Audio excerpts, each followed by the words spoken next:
मी UK Patil, सहशिक्षक गणेबील high school गणेबील, विषय मराठी. आज मी आपल्यासमोर व्याकरणचा एक भाग अलंकार या भागावर चर्चा करणार आहे. तरी आपण शांत चित्तानं हा भाग ऐकावा अशी मी आपल्याला विनंती करतो. तर अलंकार म्हणजे काय? अलंकार म्हणजे दागिना. अलंकार या शब्दाचा शब्दशः अर्थ दागिना असा होतो. दागिन्यामुळे जसे स्त्रीचे सौंदर्य खुलून दिसते, तसेच अलंकारामुळे भाषेचे सौंदर्य अप्रतिम वाटते. स्त्रीने सुंदर दिसण्यासाठी स्वच्छ कपडे, अंगभर अलंकार धारण केल्याने स्त्री अधिकच रूपसंपन्न दिसते. विविध अलंकारांनी नटलेल्या स्त्रीने जर एखादे गुलाबाचे फूल घातले तर तिचे सौंदर्य अधिकच खुलते. भाषा आणि कविता या दोघी देखील स्त्रीलिंगीच आहेत. तेव्हा त्याही आकर्षक दिसण्यासाठी कवीनी, लेखकाने भाषेला विविध अलंकाराने सजवून नववधूसारखे सुशोभित केले आहे. त्याच अलंकारामुळे भाषेला शोभा येते आणि तिचे सौंदर्य वाढते. लहान मुलांना आई निजवताना असे म्हणते, मी अंगाई गाते, तू डोळे झाकून झोप. पण हीच कल्पना एखादा कवी असे करतो, मीठ पापण्या डोळ्यांच्या गाते रे मी अंगाई. अलंकाराने या वाक्याला शोभा येते. भाषेचे सौंदर्य खुलून दिसते. एखादी कल्पना वाजवीपेक्षा अधिक फुगवून आपण आपली भाषा अधिक सुंदर किंवा परिणामकारक करण्याचा प्रयत्न करतो. तेव्हा शब्दातील अक्षरे रचनेमुळे नाद निर्माण होऊन भाषेला शोभा येते. तर कधी योजिलेल्या शब्दामुळे अर्थाचे सौंदर्य खुलून दिसते. भाषेचे सौंदर्य वाढविणाऱ्या आणि विशिष्ट शब्द रचनेमुळे आकर्षक बनविणाऱ्या घटकांनाच भाषेचे अलंकार असे म्हणतात. अलंकारांचे दोन प्रकार आहेत. एक शब्दालंकार आणि दुसरा अलंकार. शब्दालंकारामध्ये तीन प्रकार मानले जातात. त्यामध्ये पहिला यमक, दुसरा अनुप्रास आणि तिसरा श्लेष. आणि अर्थालंकारामध्ये जवळजवळ 20 अलंकार आहेत. त्यामधील काही महत्त्वाचे उपमा, उत्प्रेक्षा, रूपक, अपन्नती, व्यतिरेक, अनन्यव्यय, दृष्टांत, स्वभावोक्ती, अतिशयोक्ती, चेतन गुणोक्ती, अन्नोक्ती असे इतर आणखीन काही अलंकार या अर्थालंकारामध्ये काही अलंकाराचा समावेश होतो. तर आपल्याला 8वी करता जे अलंकार आहेत त्यांचा आपल्याला अभ्यास करायला पाहिजे. तर 8वीला आपल्याला कोणते अलंकार अभ्यासाला आहेत? यमक, अनुप्रास, श्लेष हे शब्दालंकाराचे 3 प्रकार. आणि अर्थालंकारामध्ये उपमा, उत्प्रेक्षा व रूपक असे हे अलंकारातील 3 प्रकार 8वी इयत्तेला अभ्यासासाठी दिलेले आहेत. तर प्रथम शब्दालंकाराची व्याख्या समजून घेऊया. शब्दालंकार म्हणजे काय? शब्दातील अक्षर रचनेमुळे म्हणजेच शब्दाच्या चमत्कृतीमुळे भाषेला जेव्हा शोभा आणणाऱ्या अलंकाराला शब्दालंकार म्हणतात.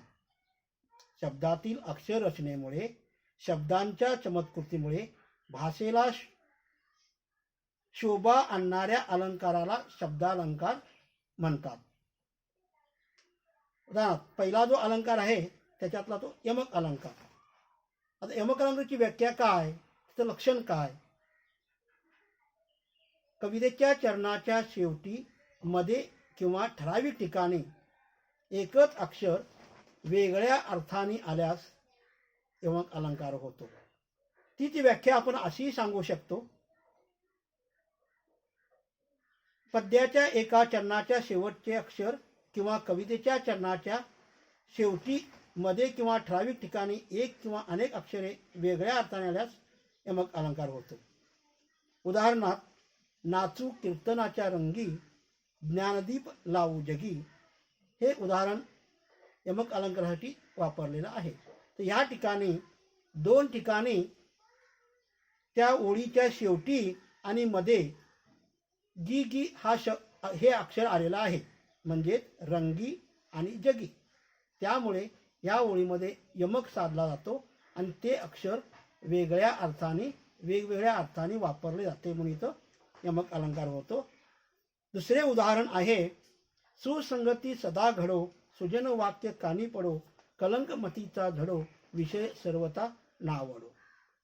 तर या ठिकाणी डो डो डो डो असं 4 वेळा डोचा वापर केलेला आहे. तर पहिल्या डो घडो कुठली घटना घडणे याकरता वापरलेला आहे. दुसरा डोचा वापर पडो पडणे याकरता वापरलेला आहे. तिसरा डो जे आहे ते झडणे झडो यासाठी वापरलेला आहे. आणि चौथं डो जो आहे ते नावडो या अर्थाने त्या डचा वापर केलेला आहे. याचे वेगवेगळे अर्थ, त्या डचे वेगवेगळे अर्थ इथं घेतलेले आहेत म्हणून इथं हा यमक अलंकार होतो. दुसरा अलंकार अनुप्रास अलंकार. त्या अलंकाराची व्याख्या काय आहे? गद्यात किंवा पद्यात एक किंवा अनेक अक्षरांची पुनरावृत्ती होऊन त्यातील नादामुळे जेव्हा भाषेला सौंदर्य प्राप्त होते तेव्हा अनुप्रास अलंकार होतो. गद्य असेल किंवा पद्य असेल त्यामध्ये एक किंवा अनेक अक्षरं, एकापेक्षा जास्त अक्षरे पुन्हा पुन्हा त्या ओळीमध्ये आलेली असतात आणि त्या पुन्हा पुन्हा ते अक्षर त्या ओळीत वापरले गेल्यामुळे त्या भाषेला इथं सौंदर्य प्राप्त होतो. एक प्रकारचा वेगळा नाद निर्माण होतो, मधुरता प्राप्त होते आणि ती भाषा आपल्याला आवडायला लागते, ती भाषा आकर्षक वाटू लागते. असं जर वर्णन असेल तर त्या ठिकाणी अनुप्रास हा अलंकार होतो. उदाहरणार्थ, हटातटाने पटा रंगवणी, जटाधरिशिका शरी, मटाची उटा ठेव काकरी. तर हटातटाने ट ट ट ट हे पुन्हा पुन्हा या ओळीमध्ये अक्षर आलेलं आहे आणि ते ट ट या अक्षराची पुनरावृत्ती झाल्यामुळे त्या भाषेला सौंदर्य प्राप्त होते. तसेच दुसरे उदाहरण, गडद निळे जलद भरुनी आले, शीतल चनू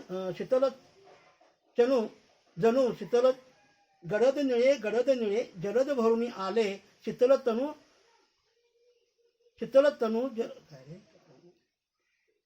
सॉरी त्या प्रकारे त्या ठिकाणी ग ग ग ग रिपीट करा, कॅन्सल केली ते. गडद निळे जलद भरुनी आले, शीतल तनू चपल चरण आणि लगन निघाले. इथं ग ग ग ड ड ड द द द या अक्षरांची पुन्हा पुन्हा पुनरावृत्ती झाल्यामुळे या ठिकाणी अनुप्रासा अलंकार होतो. याच्यापेक्षाही आपल्याला वेगवेगळी उदाहरणं देता येतील.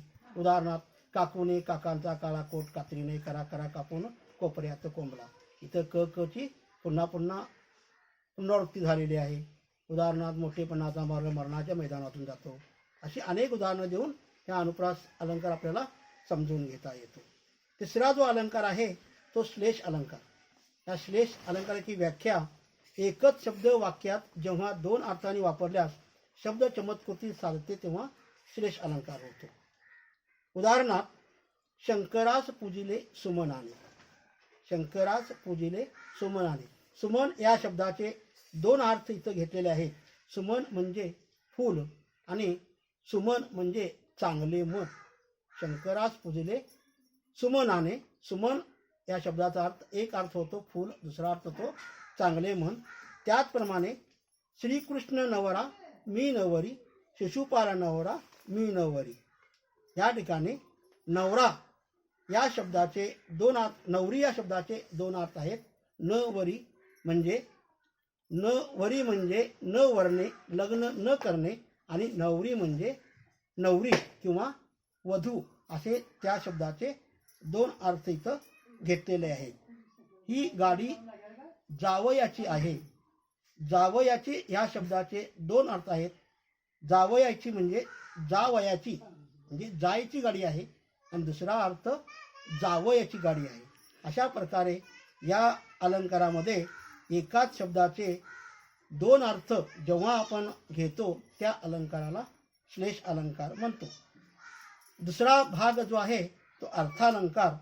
त्या अर्थालंकाराची व्याख्या वाक्यात काव्यपंक्तीत योजिलेल्या अर्थामुळे प्राप्त होणाऱ्या सौंदर्याला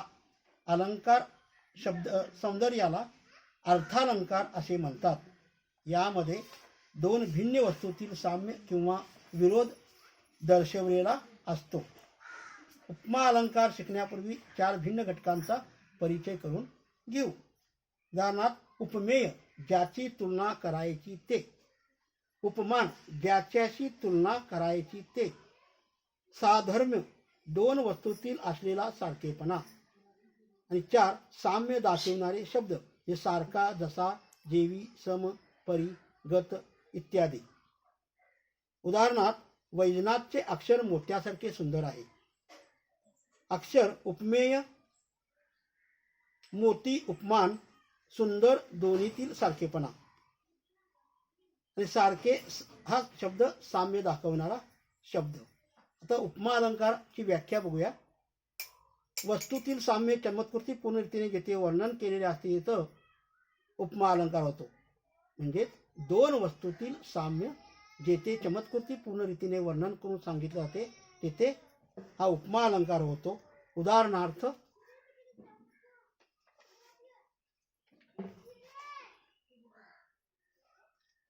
असेल जेथे वाहात सुंदर शुभ्र दुग्ध सम नदी, असतील डोलत निळी तांबडी कमळे पाण्यामध्ये, घरे तिथली सुरेख असतील चमकत सोन्या परी, आत लाविल्या असतील रंगीबेरंगी तसबिरी.